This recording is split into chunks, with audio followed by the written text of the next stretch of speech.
Assalamu alaikum everyone. Welcome to International Mental Health Conference 2022. We are just waiting for people to join and then we will start at sharp 9:35.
I think we should start. It's been 5 minutes. Hi everyone, it's me Uzma Azam from South Waziristan, Pakistan. I'm the founder of Healing House and organizer of the International Mental Health Conference 2022 on the platform of the Healing House. I'm a clinical psychologist, NLP practitioner, timeline therapist, and NLP coach. I have done my MS in clinical psychology from University of Management and Technology, Lahore, and I have done my BS in psychology from International Islamic University, Islamabad, and I have done my trainings from American Board. So I came live before the start of the conference to introduce what actually Healing House is, what exactly this platform is about. So when I started this platform, many questions were coming in my way that what exactly the Healing House is. So I'm going to answer the first question: what is Healing House? Answering to this question, my answer is that Healing House is a forum for mental health services, advocacy, and connecting the common people with mental health professionals nationally and internationally. Now the second question is, who is actually running the Healing House? What exactly, tell me more about the team. People are asking different questions. So, who is running the Healing House? The answer is we are the group of two people. Okay, I and my brother is running it. Healing House is basically the platform we have announced for mental health advocacy and services that I have mentioned earlier. And I am doing my own graphic designing, content writing, digital marketing, and providing all the mental health services single handedly. My project managing partner is my brother, that is Farooq Azam. He has been working on a leading platforms as a social worker and volunteer with different reputable organizations. He is doing his bachelor's in criminology from University of Karachi. So we are basically the team of two. Now, because it is the International Mental Health Conference, so I think we should talk more about what exactly the International Mental Health Conference is and why I have arranged this conference. So, when I was thinking about 10th October, 10th October is a day of mental health. I was thinking about what should I do this year. Then I saw the theme this year. The theme this year was making mental health the global priority. So, when it came to the global priority and making mental health the priority, I thought and I decided why not to connect different countries, different nations, and different ideologies on a same platform over a same agenda of mental health. Because no matter who you are, where you belong, what your religion is, and what your color is, what language do you speak, mental health is equally important for all of us. So, making mental health a global priority, I started this initiative of International Mental Health Conference. Then I approached different speakers, and I'm very glad to say that my five respectable speakers right here in front of me agreed on it. Besides the busy schedule, besides the differences of time zone, the major challenge was the differences of time zone. They still have managed it and agreed over it, and I have them with me. So thank you so much to my very respectable and amazing speakers I have. Thank you so much. Now, talking about the International Mental Health Conference, I kept it virtually because I was trying to connect globally different speakers, and I kept it for 1 hour. There is only panel discussion in it. I felt panel discussion would give the maximum amount of information through different speakers on a specific topic. So, panel discussion is the only thing in this international conference. Before moving forward and actually starting the mental health conference, I would first love to introduce my own speakers. So, our first very respectable, very amazing speaker is from India. She is Dr. Pritika B. Gonsalves, and she is representing India in this conference. Now, who is Dr. Pritika? Let me tell you a little bit about Dr. Pritika. She has PhD degree in child psychology. She is a play therapy practitioner, an APA international member, and have more than 6 years of education and experience in the relevant field. And she is representing India in this panel. Thank you so much, Pritika, for joining, and thank you so much, Pritika, for giving us time.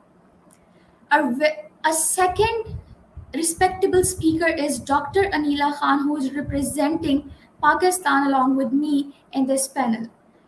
She is a clinical psychologist, she is speech and language therapist, she is a psychotherapist and speaker at Imam Connect UK. She is the founder of Research, Prevention and Rehabilitation Islamabad Rawalpindi. Thank you so much, Dr. Anila, for giving us time, and thank you so much for joining us in this conference. The third and the most respected speaker is Ms. Aisha Abdul Qadir from UAE. She is representing UAE in this panel, and she is a certified empowerment and leadership coach. She is certified positive intelligence coach, and she is the co-author of the book She Dares. Thank you so much, Ms. Aisha, for joining and giving an opportunity to all the people to listen to your amazing words. Thank you so much. Our fourth amazing speaker is Sarah Malik. She is representing London in this panel, and she is the fulfillment and intimacy coach, NLP master practitioner, certified relational life couple therapist, and author of a very amazing book, The Four Traits of a Cherished Muslima: How It Takes More Than Just Love to Nourish Your Marriage. Thank you so much, Sarah, for giving us time. You are such an amazing person, and thank you so much again for giving us time.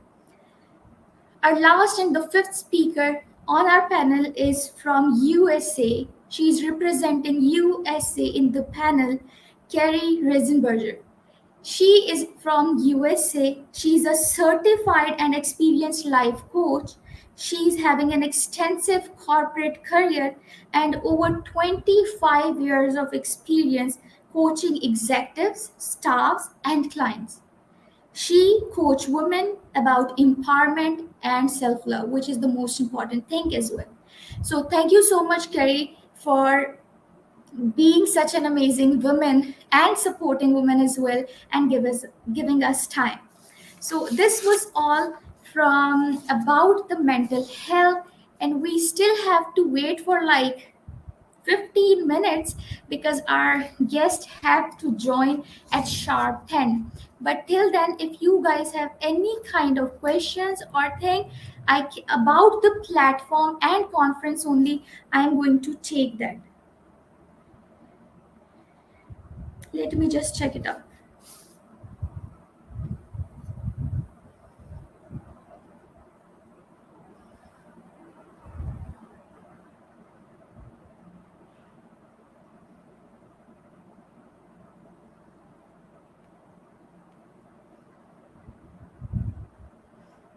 If you guys have any kind of question, you can tell me. And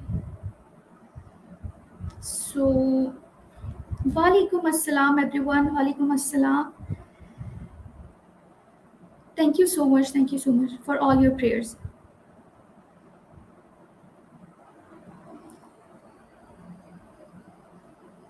So, if you guys have any question, you can ask, and we will talk in detail about what mental health is and how we can roll a certain role in making it a global priority or a priority on our own individual life basis as well.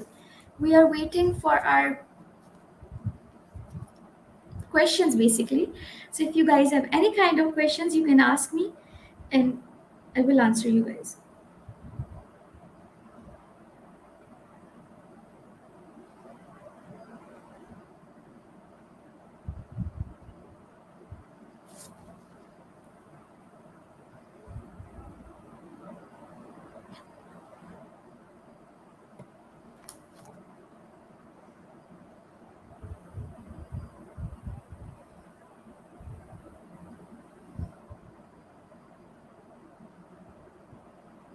Just 15 minutes more to go. Let's just wait for 15 minutes.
So Arsalan Khan is saying, tell us more about Healing House that I have told you before as well. But let me repeat it that Healing House is a mental health services, is a platform that is providing mental health services, advocacy, and connecting the common people with mental health professionals to have more and more education about mental health. That this conference is one of the example for mental health advocacy as well. I'm trying to connect the people with all the amazing people I have. Okay.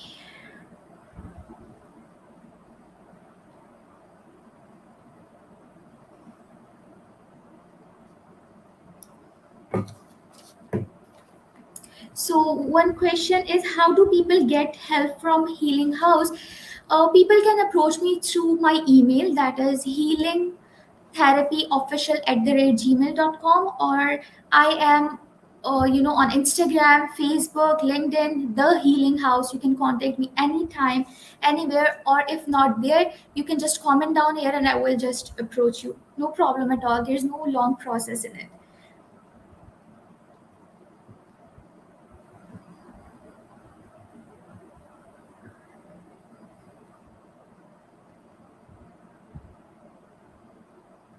Okay,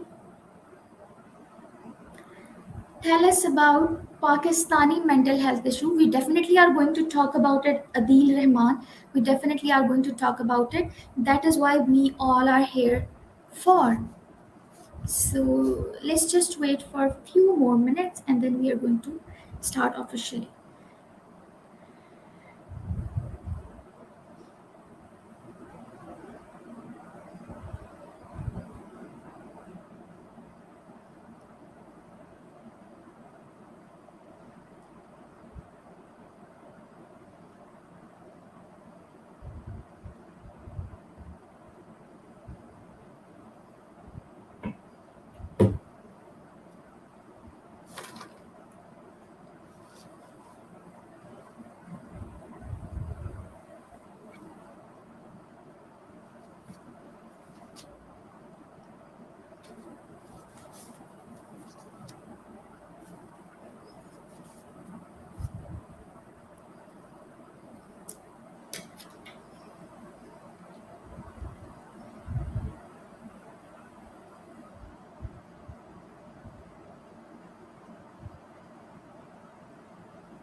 So the question is, do you think enough is being done in Pakistan to deal with the mental health? Well, I believe it's not just a matter of fact about Pakistan, but I think the theme this year is making mental health the global priority. There must be some need of it. That is why this theme has been kept. So I think making mental health the priority is the need of time for around the globe, not just Pakistan. There must be some work that is being done, and there are a lot of work that needs to be done. So I think it's not just Pakistan, but overall the entire globe that needs to, we should be vocalized about mental health and making it priority.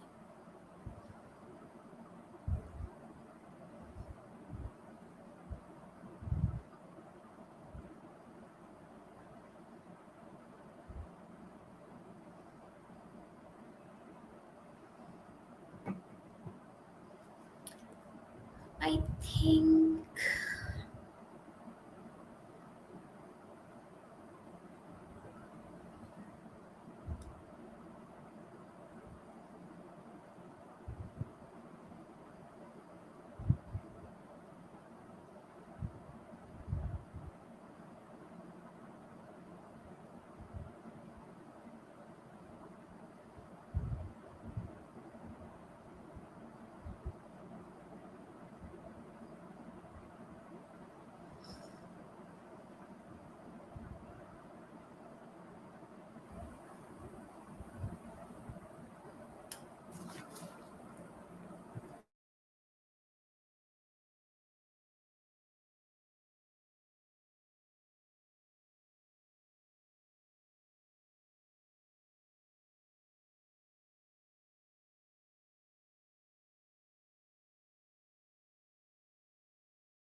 so. The question is, why don't you go to universities or schools to give lectures to the teacher? That's a very good question, and I am working on it. I am giving some teachers training programs as well to educate teacher about their own mental health and to identify the initial signs or triggers of the mental distress in the child as well. Yes, I'm working on it. Okay, is it necessary to approach any professional psychologist if we think we have some kind of mental health? Obviously, yes. If you really think there is a mental health issue, you should approach a professional. You should approach it. Okay.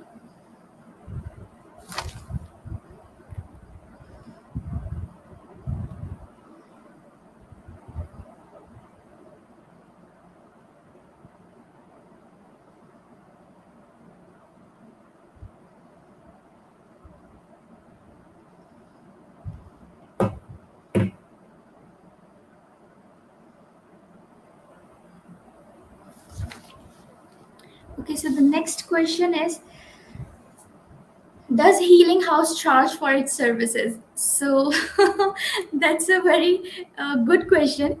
Obviously, how will I run my own entire business if I don't charge for my hard work, my all energy, all time?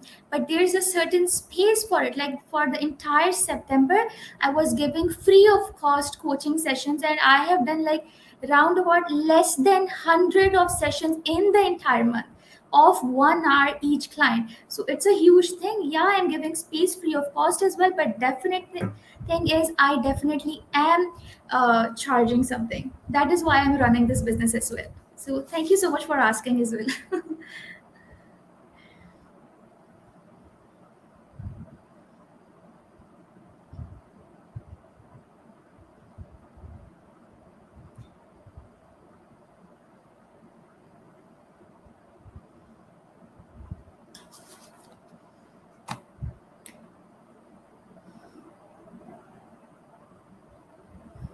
We're just waiting for all our speakers to join, and let's welcome them warmly. Just wait for 4 or 5 minutes.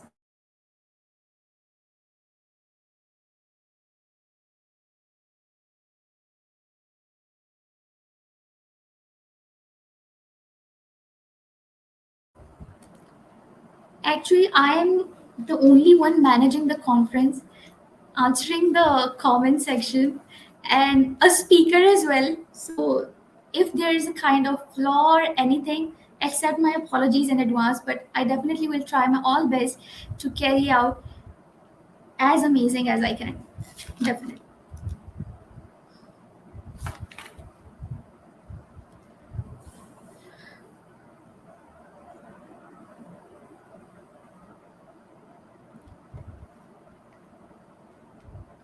What is mental health and how, where's the question?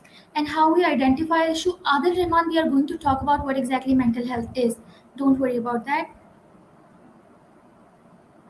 Anxiety, yeah, anxiety can be I definitely am going to answer all the questions. Just wait for a few minutes.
So, here we have all my speakers. Thank you so much, everyone, for joining. Thank you so much, Dr. Pritika, Dr.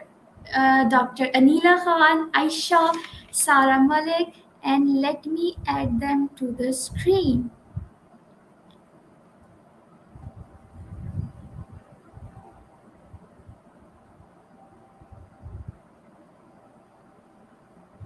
So, yeah, here I have all my speakers. Hello, everyone. Hi. Hi. Hi.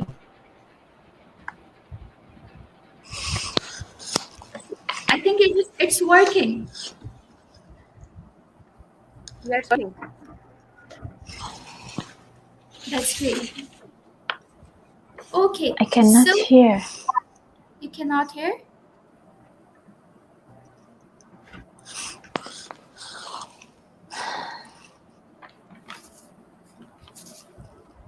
Aisha, am I audible to you?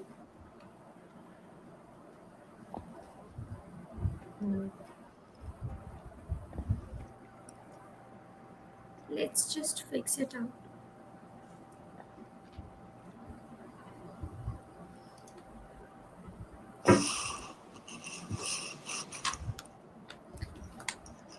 Aisha, we can hear you. Do you hear us?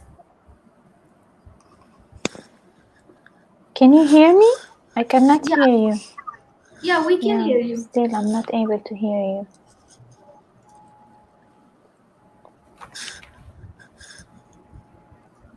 Aisha, Can can you you try to? use headphones? Maybe. I think. Hmm.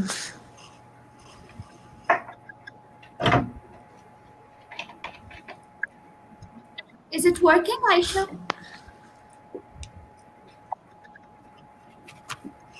Let me just text him.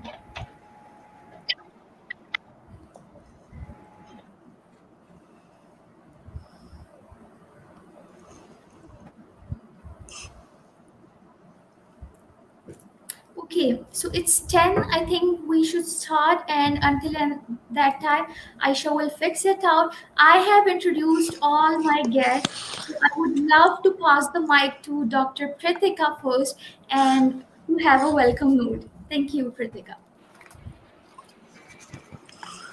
Greetings to one and all, to my co panelists, and also to the live audience. As Uzma said, I am from India, so yeah, the time zone is different. It's night here.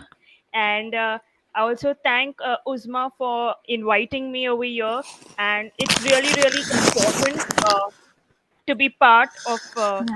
this big day and Hmm. wishing everybody a happy World Mental Health Day.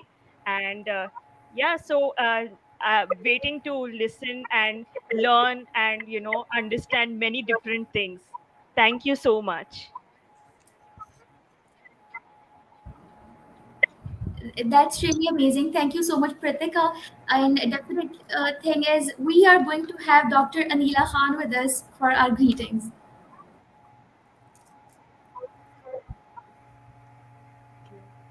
Can you hear me, everyone?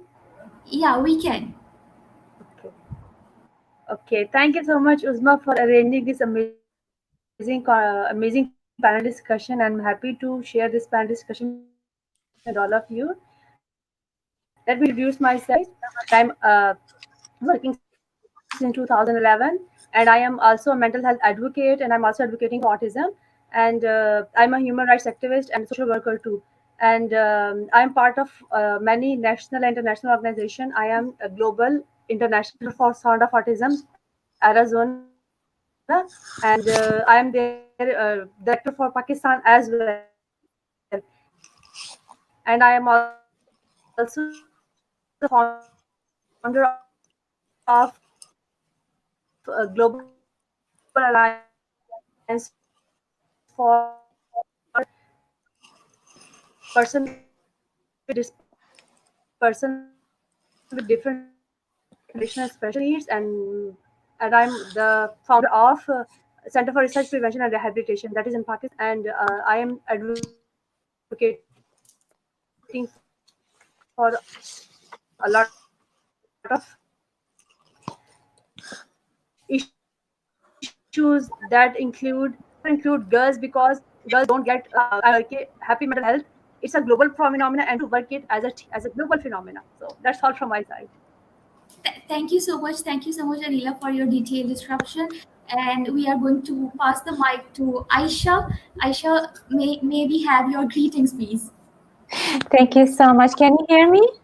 Yeah, we can. Okay, thank you so much. My name is Aisha Abdul Qadir, and I am a certified leadership coach, positive intelligence coach. I am also a trainer and facilitator. I hold a master degree in human resource management with experience in the field, and I am also a co-author of the book She Dares. So I'm really happy to be here, and thank you for inviting me. That's so sweet of you. Thank you for joining. So we are going to pass the mic to Sarah Malik. Sarah, please. Hi, can you hear me? Yeah, we can. Great, great. So, hello to everybody and salams. I hope everyone's well. And it's such a pleasure to be here with you, Usma, and the Healing House, and all of these lovely panelists. I'm Sarah. I'm based in London, UK. My parents are from Pakistan, so I'm really excited and happy to be here. I'm a fulfillment and intimacy coach for Muslim women and couples, and I'm just really passionate about connecting women, especially, to their inner strength and really empowering them so that they can live a life where they feel cherished by those that are around them, cherished by their creator, cherished by themselves as well. So I'm just really happy to be here on this day with you, Uzma, and thank you so much for arranging this. Thank you so much, Sarah, for joining. And we are going to pass the mic to Carrie. Carrie, please.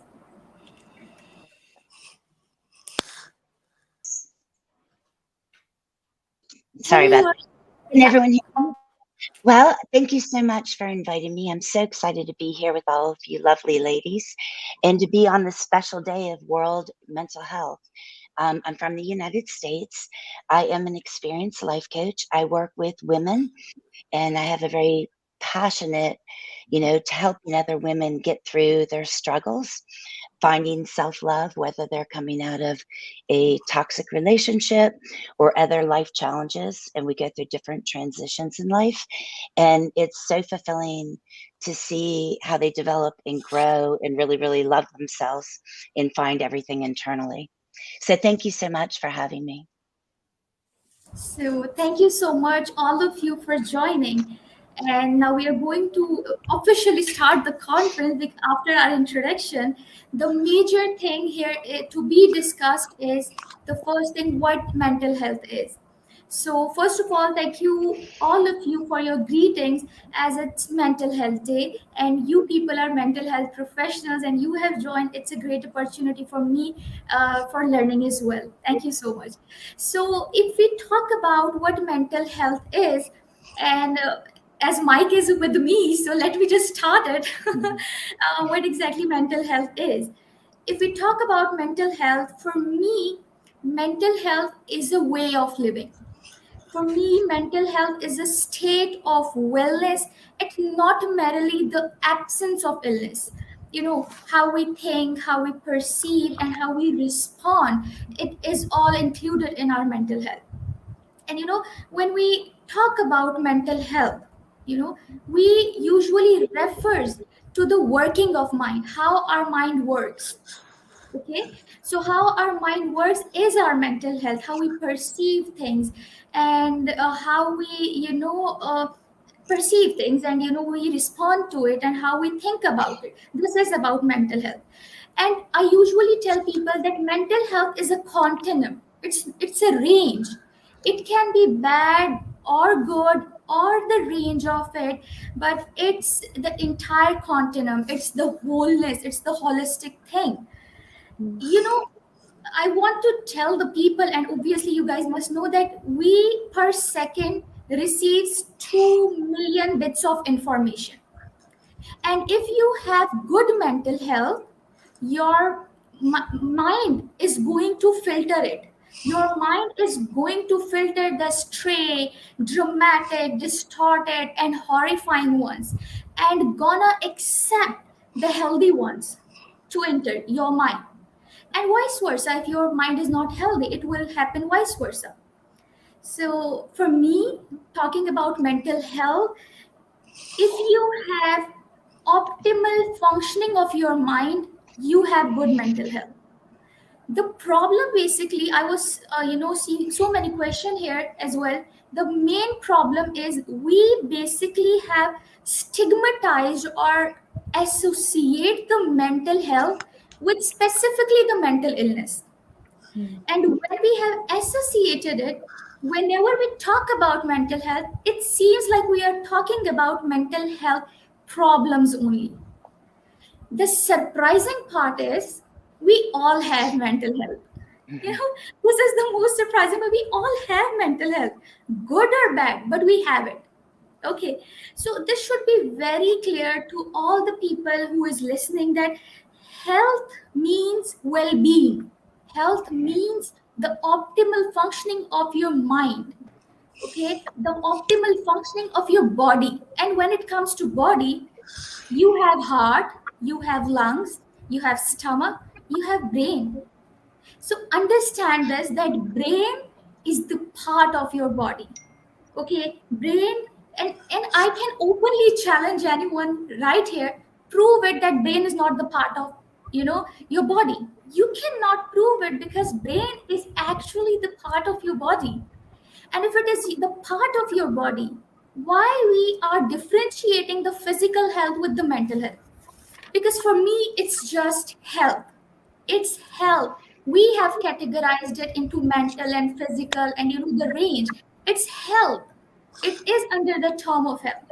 So because it's, for me, it's my perspective about mental health.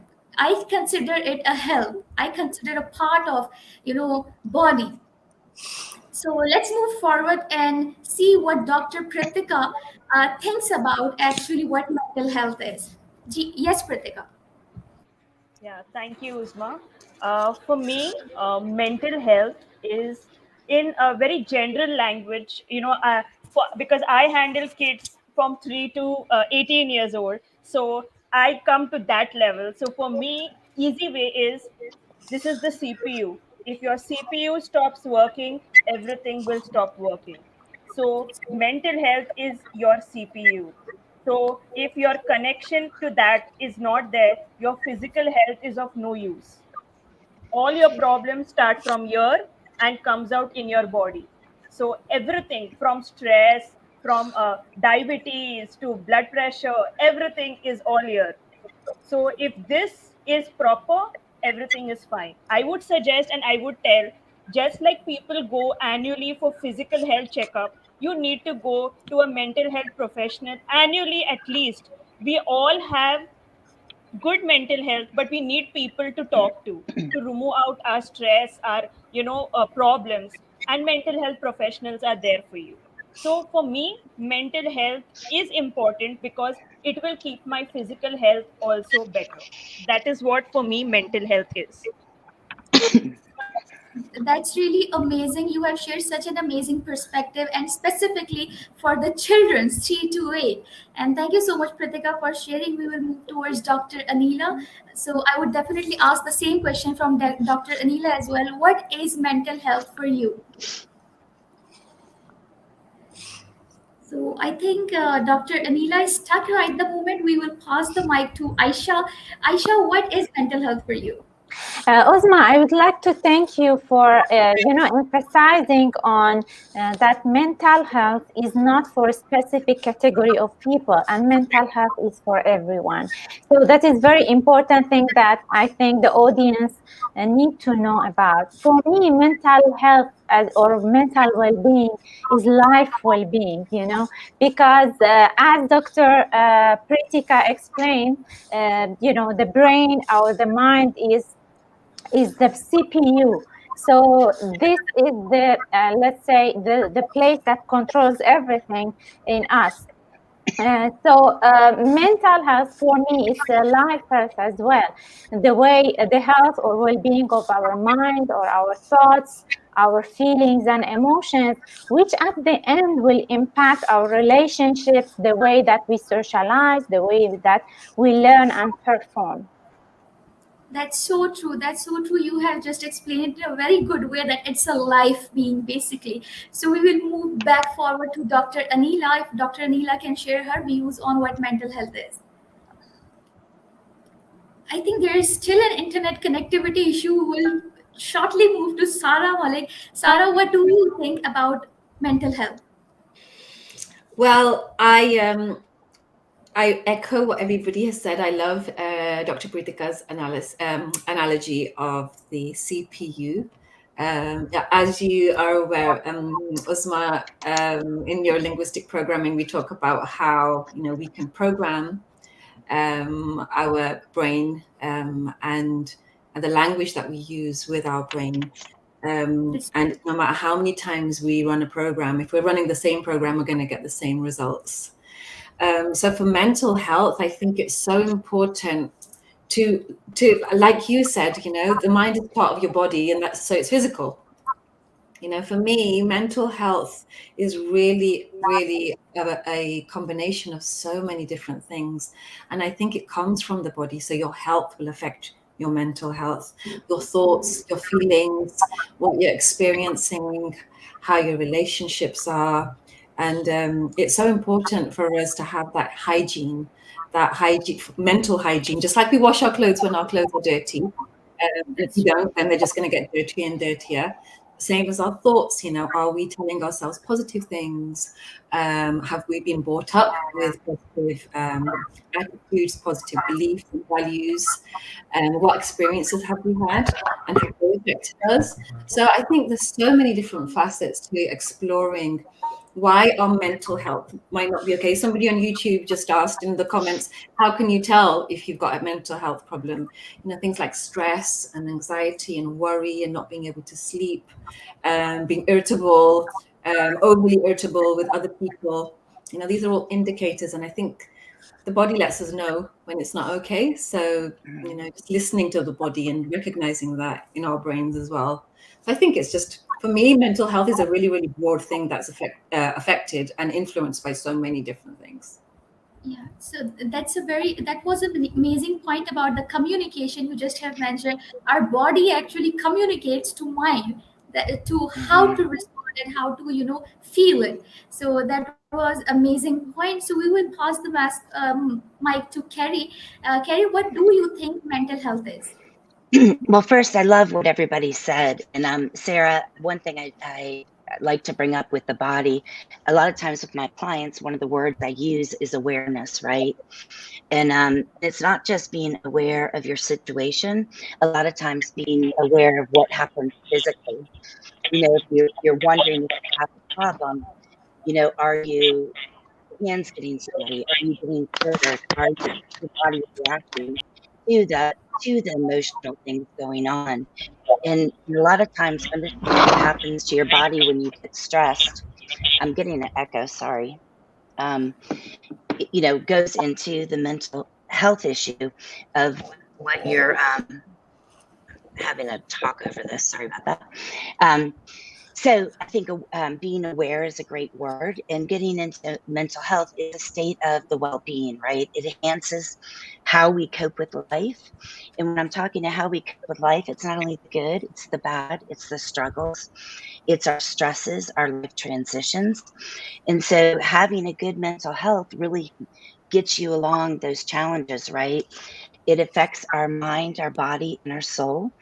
It enhances if we have good and we work on ourselves and work on our issues and face our feelings instead of avoiding them or burying them, it helps us make boundaries, develop strong habits, right?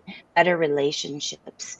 And if we start paying attention more to our feelings, is part of what's important for mental health. And sorry, I have a little favorite talk. I don't know what I'm picking up, like a radio station. Um, but the great thing about when you are strong with your mental health, it reduces the depression, the stress, everything else that is really hard of your life challenges. And our mind is a powerful thing, right? If we learn to have positive thoughts and we learn to take that negative critic outside, our positive thoughts will lead us into a better life. Let us live more fulfilling. So mental health to me is the key for a happy life or a happier life.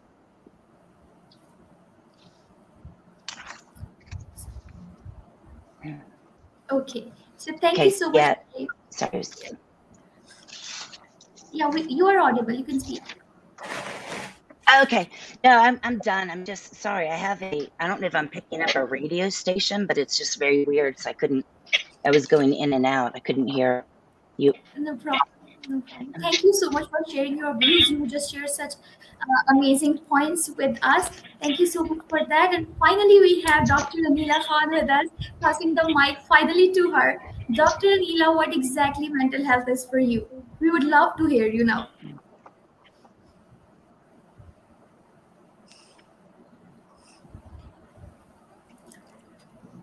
I think there is an internet connectivity issue. Doctor,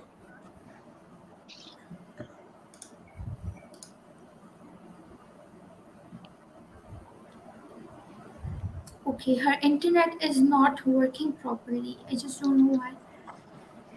So I think we should move forward and we will give her some space after she joins and we'll ask her what exactly mental health is according to her, joining with our next questions as well. So yeah, I think her internet is not working at all because I just don't know. Okay. So thank you so much, Dr. Pritika, Sarah Malik, Aisha, Kerry, and Ubi Anila Khan for sharing such an amazing, perspectives of you all about what exactly mental health is. It was, six different kind of perspective, yet the same thing about mental health. So it was amazing. Now, continuing to this, like what exactly mental health is, if we talk about what role we can do or we can play for making mental health the priority. So I was just designing my answer, to be very honest. What should be, like, what actually should be done for making mental health the priority? So when I try to think about it and when I try to figure it out in a framework, I sketched 4 points, 4 major points. The first point is what I can do being a mental health professional. Number two is what I can do along with all the amazing mental health professionals nationally or internationally. Third point is what we as an individual or the people around us can adapt for making the mental health priority. And the last and the more important is what a state should do or can do for making mental health a priority. So if I explain it in a certain way, the first thing is what I can do. I believe being a mental health professional, taking the responsibility of advocacy, mental health advocacy is the most important point. So, for me, if I am taking the responsibility of mental health advocacy, it is then my responsibility to deliver the right thing to my audience, to the people, and to educate them and to aware them. As Carrie has mentioned, the awareness part, that we can aware them through a good message, through a right message, basically. So I think taking the responsibility of advocacy is the major thing I, as a mental health professional, can do for making it a priority. And believe me, I think majority of the problems will be solved if we just educate the people and if we just tell the people what exactly is going on in their mind. There are so many untangled thoughts and things going on in their mind, and they are unable to understand it. And if I can educate them in such a way that those untangled thoughts, gets in a, those tangled thoughts gets untangled, basically, sorry. So it will be a good kind of mental health advocacy. So I take the responsibility of advocacy. Now there is this, I already, let me put some things here. I am working on it, as well as, the first example is right in front of us in terms of International Mental Health Conference. I'm so glad I did it. I am learning a lot of things, and I'm sure I will learn in future, staying connected to all of you, inshallah. And besides that, I have been training teachers, as I told earlier. I have been doing the teachers training program, the coaching services, and as well as doing the different, inviting different guests on my show and trying to deliver the message about their expertise. It could be any topic relevant to mental health. So this is my responsibility for making mental health priority.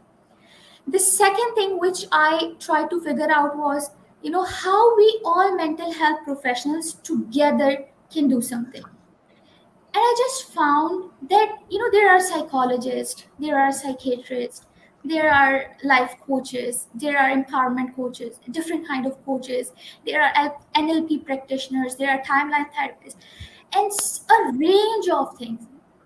And I give them umbrella term usually, that is mental health professionals. So rather than dividing them into this kind of times, if we just get them in an umbrella and build a strong referral system, what will happen? For example, if a client with intimacy problem is coming to me and I have no expertise, let's suppose in intimacy relationship or any kind of problem, I will refer them to Sarah. And Sarah can deal it in a more better way because she has an expertise in that. How it will impact the client? Because if I do not have the expertise of intimacy and I am delivering a limited knowledge, it might not help the client to an extent the expert Sarah can tell, because she is an expert in that. So that client will not come back to me because that will not benefit her. So I think, making it an ego problem, we should refer it. The referral system should be very strong, because at the end, the intention is giving value to the client, no matter who it is, no matter who it's, coach or it's therapist or psychologist or psychiatrist. The intention of all is giving value. So for me, I believe being a mental health professional, joining hand nationally or internationally, the referral system should be very strong. It is the only way we can make a strong bond with respect to mental health advocacy, with respect to the referral system. That was my second point. Now, the third point, I think Sarah has mentioned this thing earlier as well, but I would like to repeat it again because I have tried to figure it out. That was, how a person, like how I can, being a human, or my audience, being a person, can make mental health priority. I would not like to, just overthrow a lot of tips. Internet and, books are full of these things. I would just like to mention only one thing, and that thing is first thing is setting a proper, mental hygiene. Setting a proper mental hygiene. We usually, what we do, we wake up, we brush our teeth, we take a shower, and we wear new clothes and, clean clothes. This is the physical hygiene. But what exactly we do for our mental hygiene? Think about nothing. We literally do nothing. So I usually ask my people to just give 10 minutes to yourself. Wake up, sit in an open area or any healthy area that you like, in a very relaxed position. Take some deep breaths.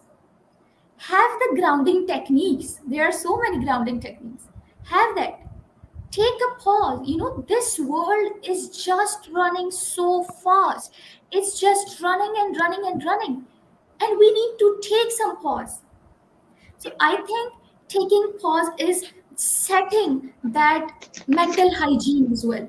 So that was my point. And I usually say, if your cup is full of energy and coffee, you can share with another person, but if your own cup is empty, you can't share with anyone else.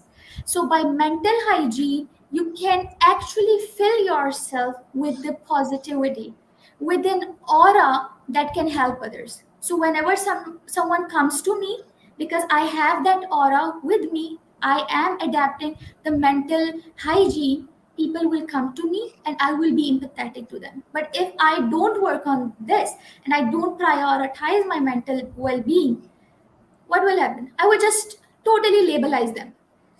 In very short way, we just labelize them. So I think that's another point. We should work on our mental well-being, being a person. Everyone, every human being, it's just 10 minutes or 11 minutes per day. We do a lot. These are the mobile phones, and we give like minimum half an hour. If I say minimum half an hour, we give it to mobile phones scrolling up and down. Why not 10 minutes for our own mental well-being? Why not the mental hygiene? So that was my third point in that. The last thing which I mentioned here was very important and very close to my heart as well. That is what a state can do. All right. So when I talk about state, because I and Anila are from same country, we are from Pakistan, and I belong to an area that is the tribal areas, the South Waziristan. So I want to tell to all people that, do you know that over a decade of terror and displacements has left psychological scars for the citizen of tribal areas that has been abandoned. Citizens of Waziristan has been badly affected. I belong to South Waziristan. I have seen the mental health decline of people there. So making it the priority, government needs to have some strategy to work on it, on Waziristan as well. And the tribal areas are the most affected places. No, I can say there is no strategy for that to work on it. So if my voice reaches to any higher officials of my country, I definitely will approach them. And I have planned so many things for that, but specifically because there are a lot of resources needed for it and a lot of things needed for it, I definitely always request the country officials, of the mental health officials or the health officials, to work on the tribal areas. Besides that, this year the flood has affected Pakistan badly, and everyone knows that. We, as a mental health professional here in Pakistan, needs to work on that as well. Their mental health has been affected very badly because they have lost their homes, they have lost everything we can mention. So I think government should take a proper should design a proper strategy for working on the mental health advocacy in that aspect as well. And because these were all the points that I thought I can personally work or deliver to the people about how I can make the mental health a priority for myself, for my state, for my people, and all the mental health professionals as well. This was my point of view. But I definitely want to hear Dr. Pritika B. Gonsalves to about what exactly her point of view is about the strategies, or how she can make the mental health priority. Uh, Thank you, Uzma. Well, firstly, India is number one in depression. So we are the highest rankers. Uh, and I always tell this that we are not high in anything, but in depression, we are number one. So the thing is, what I have noticed is the kids, like, they are so stressed up from standard sixth grade. Students go, they prepare for their entrance exams at sixth grade. So I would say, if you are okay with spending so much of money on those entrance exam tuitions and coaching and all that, then why is that y'all feel so bad to go to a mental health professional when your child is having stress? I feel, and I always, even if I meet principals or anybody, I always tell them, the curriculum till 8th grade is in your hand. Please include mental health from an early age. The problem is that India still believes that if you have any behavioral problem, most of them think you are possessed. No, because there is schizophrenia, there's bipolar disorder. Nobody knows that so much. Thanks to the lockdown, many people have starting to learn about it. Mental health started growing in my country, but still there is lot of unawareness going on. And also, I would like to say that we as professionals, we need to educate people, that go to the right mental health professional, see that they have the certifications, their education, and go to them, because that is really important. And as Uzma said, that referrals are always good. Yes, if I get a person, like someone who's having a major problem, I would refer to a clinical psychologist, because I am a child psychologist. So that's not wrong. It's that you want that person to become better. So I would say, we have to start from the grassroots levels. The grassroots levels need a lot of change through street plays, education, puppet shows. All these things have to develop at the grassroots levels, plus education for young children. In my country, psychology starts from 11th standard, that also only in humanities. No other stream can take psychology, only humanities students take psychology. So I feel everybody should have that basic knowledge of psychology. It's important. And most importantly, yes, medical guild, they have a big umbrella, all people under one guild. We as psychologists, mental health professionals, should have our own guild, internationally, nationally. We should. It's very, very important to be supportive of each other. So I feel that this is a very important thing, and I feel it should start from the grassroots levels. Yes, also the most important, who make us all, we have become professionals because of them. Teachers need mental health guidance. They go through a lot of stress, and I am what I am is because of my teachers, and I know teachers go through a lot of stress. So there should be in the school a special mental health professional for only teachers. That's what I also feel, and separate for the students. So it would be really helpful for everyone. I hope someone from my country, some official, is listening and would make that a compulsory thing in schools, colleges, everywhere. That is the thing, and that is the role we all should play. Thank you so much. So yeah, Pritika, you have shared such an very basic point about the teachers. That's so true. Teachers go through a lot of stress, and then those teachers are teaching the children as well. So it's a cycle. We need to break that vicious cycle and starting the work from the grassroots level. Thank you so much, Pratika, for your time. We are going to pass the mic to Dr. Anila Khan, and we are going to ask both questions from Dr. Anila. What is mental health and how you can make it the global priority?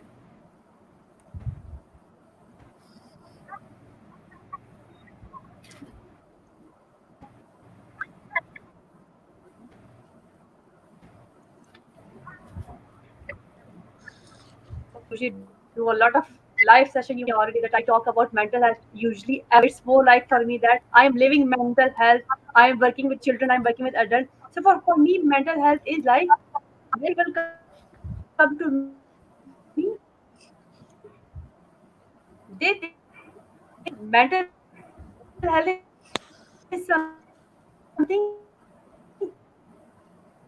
when you are at the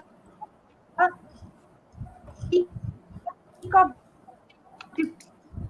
depression, when you are at the peak of anxiety, then you need to go to some, or they have gone professional to us. So when you are not okay, when you feel that you're not feeling well, when you feel that your sleep is disturbed, when you feel that you are not going to your office anymore, when you feel that you are not eating properly, your relationships are disturbed, then you need to come to therapist. And for me, mental health is more like it's how you live on your daily basis. Don't think that somebody is I don't want to use that word, gone crazy, and then they came to us. No, when we work with clients, then we work with them as we teach them to live their daily life effectively. So it's not just about some specific problem, it's not just about psychosis, it's not just about neurosis, it's about overall health. Is teach them that they can work on their daily basis. Like they, for example, how what they can do with their child when they're the child's in the kitchen, how they can develop the language of their child, what they can do in the bedroom, how they can develop the child of language, how they can develop the social skills, and how they can work along. And same is true for adult individual as well. When I'm working with adult patient, when I'm working with my adult client, then I am more like working on skill basis, that how you're going to develop some skills. We all know that we have certain problems, and we know that if we have physical problem, then we go for management. So as a therapist, we don't have a magic wand to just get rid of their problem. It's never helped like that, it's never worked like that. So if you want to work on yourself, then you need to work step by step on yourself. So this is what I'm doing with clients, either they're adult or either they're children. So what I do is training sessions for all of them, and I'm running support group on regular basis, and I'm running support group on two languages that include English and that includes Urdu, or in other words, that include Hindi. And what other I can do is I'm offering seminars, and even I am advocating for mental health on international basis. It's not just about my country. Like I just got a recently role that is advocate for autism, and what I am doing is I am emphasizing on, you need to consider the fact that mental health is equally important for boys and girls. It's not just about boys, because why boys come to us, why men come to us? Because they are the bread earner of the family. So when they are bread earner of the family, then family want to pay money for them. Family want to pay money for the man, because the man is a bread earner. If he will not take any kind of mental health help, then he is going to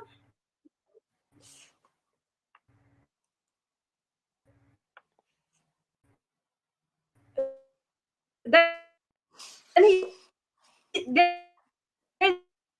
is one who can earn I'm for sorry. I'm the sorry, Anita, for stop. family. So I'm sorry, Anita, that's for your way interrupt they you. are I'm bringing sorry, Anita. male mental I'm health sorry, to, Anila, for interrupting you. Your and voice they is. don't consider the fact that female mental health is also very important. The other point which I would like to raise, I know I'm sorry, but I'm taking a lot of time, but I just got time, and I just want to give 2 3 points more point to you people. The thing is that there are a lot of things which is, okay, Can you hear me now? We can hear you sometime, and then the Said voice is the voice distortion. was cutting. There's distortion in voice. Okay, now can you hear me? Yeah, you are now okay. You can just speak. We can just see.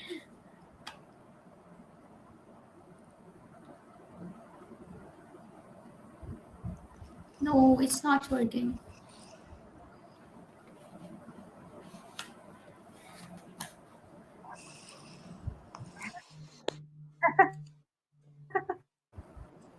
It's not working. So at the end, I would like to say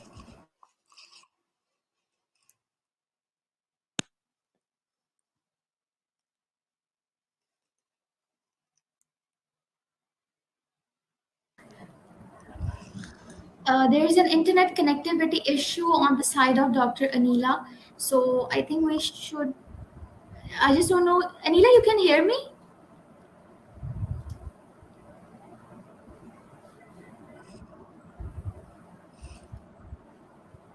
I can hear you. Yeah, but your voice, there's a lot of Yes, I can distortion hear in you. your voice.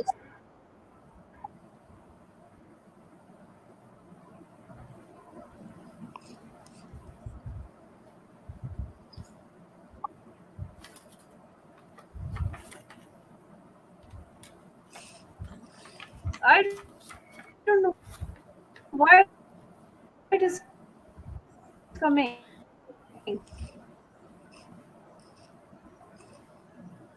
and it is making me a little bit angry too. Now can you hear me? The voice is distorted.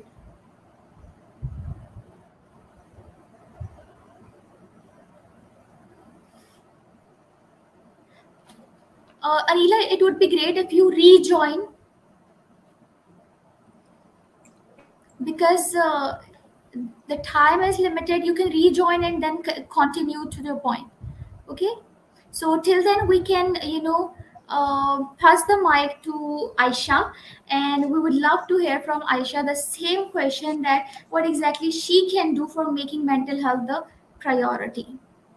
I think, Ozma, the thing is, for me, is the most important thing is to start mental health and make it priority from myself. So um, they say putting oxygen mask on yourself, and understanding that when we prioritize mental health as individuals, you can be in better position to help others and serve others as well.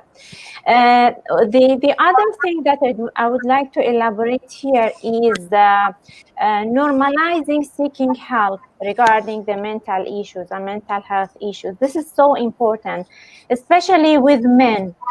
I can see that females are a little bit easier for them to come and express and talk about their emotions, but with men, maybe there is a little bit taboo for them. So normalizing this act of seeking help, seeking mental health consultations, and advising from professionals, this is so crucial.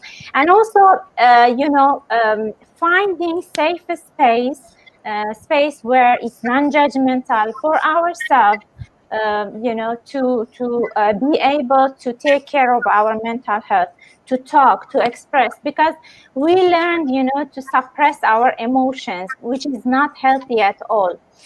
So we need to understand that instead of, suppressing, we need to express in order to also, maintain our mental health. You mentioned about creating new habits. This is also very simple thing, but if we apply it on daily basis and include it in our day-to-day life, it has huge impact.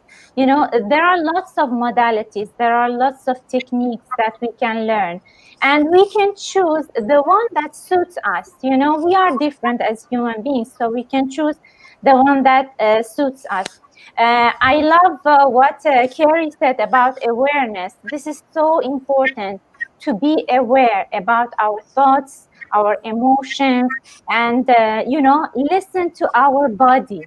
Our body speaks to us, and if we practice to listen to it, definitely we will learn. We will learn how the body is, talking to us, and when we get the messages of the body. I would like to share something here that happened to me myself, like in around 3 years back, that I've gone through a trauma, and after the trauma, I was telling my mom, my body is giving me messages. There is a tics in my body. I had tremors. Then I told my mom I need to go for consultation, and talk and express, because this is the message that I'm getting from my body. So I need to take care of it. It tells me that take care of me, and this is what we ignore all the time. So these are the things basically that came to my mind. I wanted to share.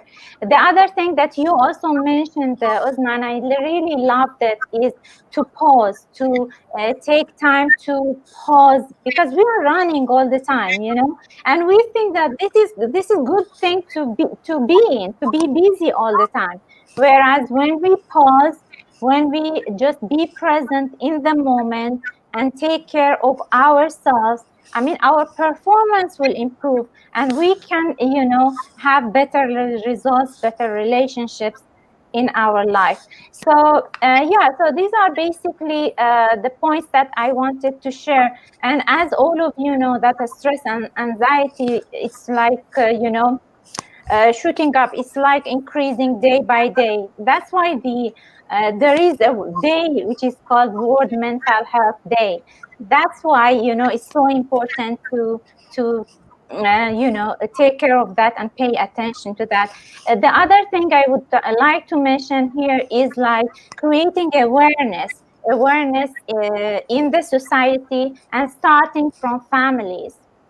This is the responsibilities of families to educate themselves, to take better care of their children, because they are the next generation. They are the future of the countries. And it's so important, to create that awareness within the families. I love the topic of Dr. Pritika as well. The schools is very, very good place to create awareness. I always, thought about like creating some part in the curriculum about the mental health, to educate children, to talk about, the mental health in the schools as well. And the other point is the workplaces. Workplaces is, a place that people will perform. And nowadays, I can see that many organizations, they are taking care of their employees through, bringing some mental health professionals to the organizations, to create awareness in the companies and organizations as well. So creating that culture in the companies. All right, thank you so much, Aisha, for sharing your perspective. It was amazing. You just highlighted some other amazing points in that. So, passing the mic to Sarah Malik, and we would love to hear you, Sarah. You are muted.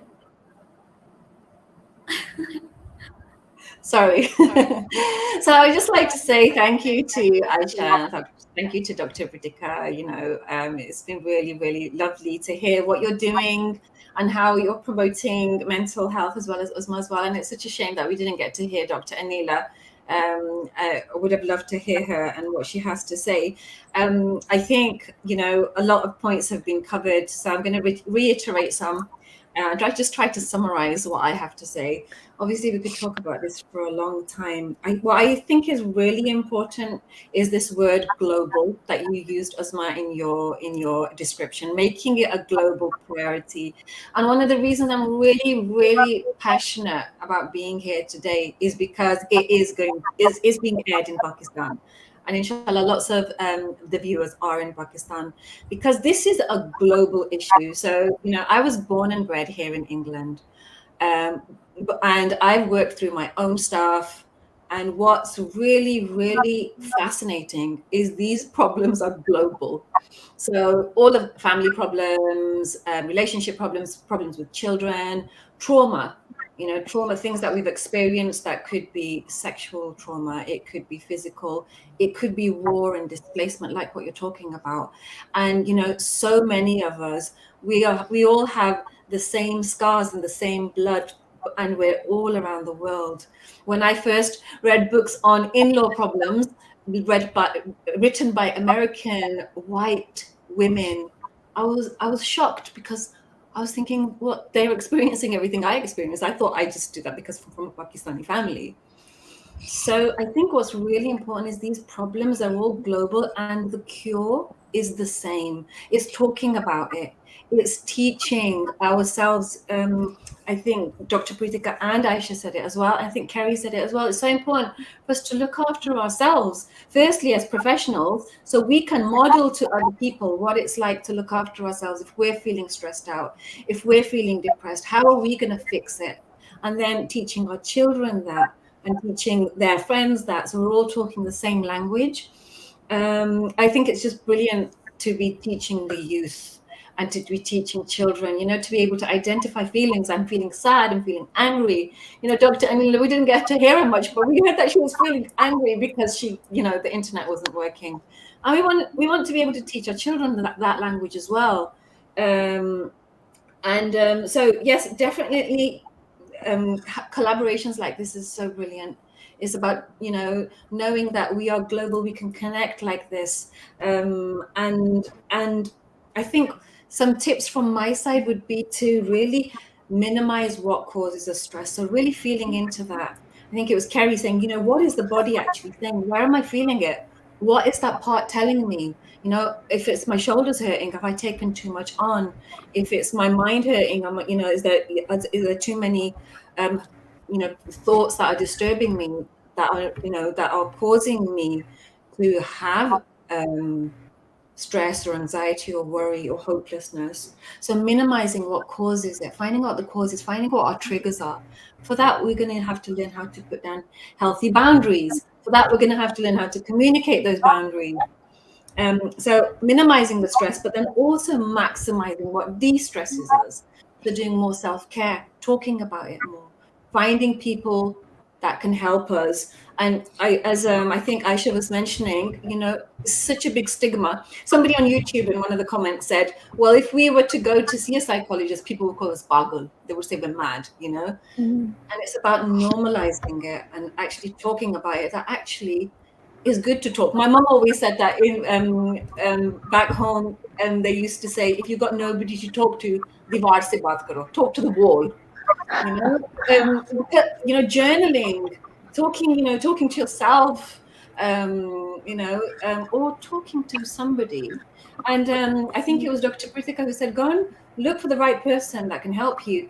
And there's so many people that can help us, but not everyone is for you. So if you speak to one person and pour your heart out, and you find they didn't help you, please go and find someone else and pour your heart out to them. So many ladies that I help, they say, no, I need to talk to you about it because I can't go and tell this story to somebody else now. But, I would really implore you that if you feel that you've reached out to someone and it's not helped, go and find someone else.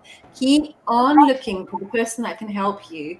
And I think we're really lucky that we are living in a global village. So, you can access people from all over the world, access their blogs, find out who's going through something similar to what you're going through, who can help you. And some people might feel they haven't got enough money. Like Usma said, she does charge, and therapists and coaches all charge, but we might not be able to afford their one-to-one coaching. Find out if they're doing anything free. So many coaches and therapists often offer masterclasses. Attend their masterclasses. Get a glimpse of what it's like to put yourself first. And if you can't afford it, ask if there's any discounts available. Some people are too shy to even ask for discounts. Or if they can't offer a discount, ask them if they know anybody else who can help. So maybe they can signpost you in the right direction.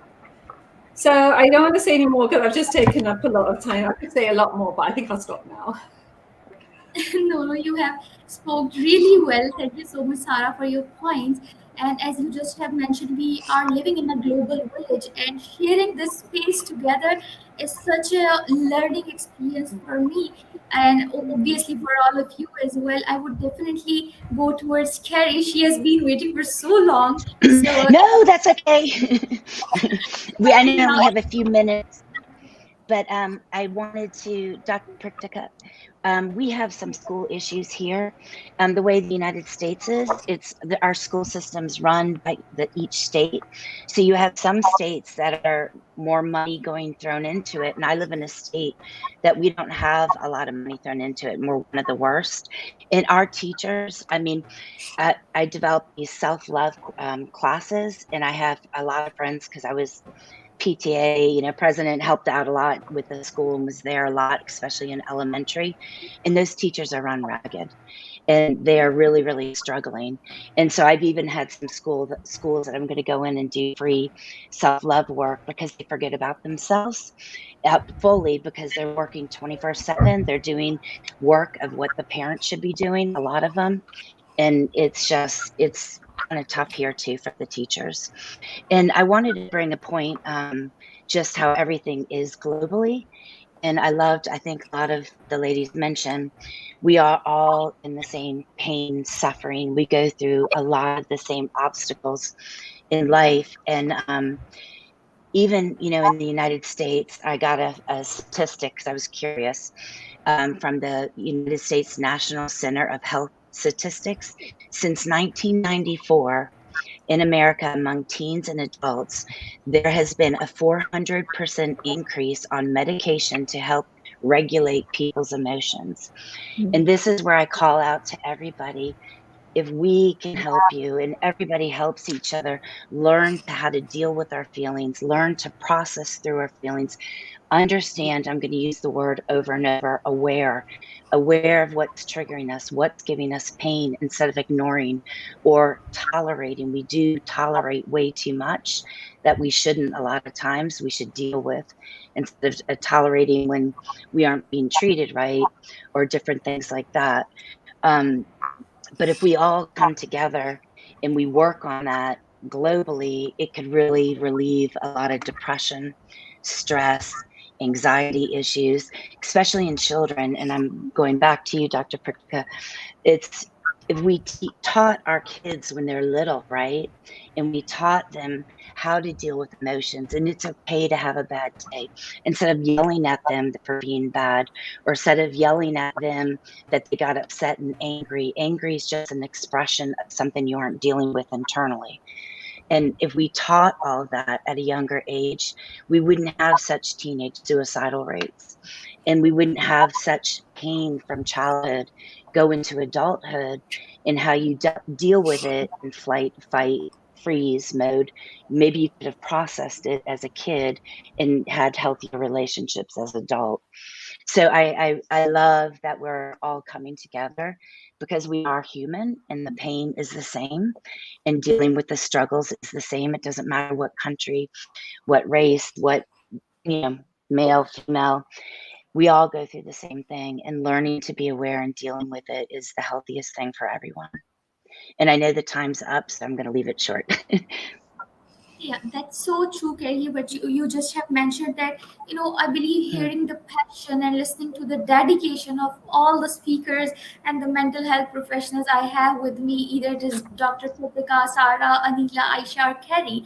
I really appreciate you guys for being here. And, it actually proves that mental health is equally important globally for everyone, no matter what country it is, no matter what state, religion, language, or color it is.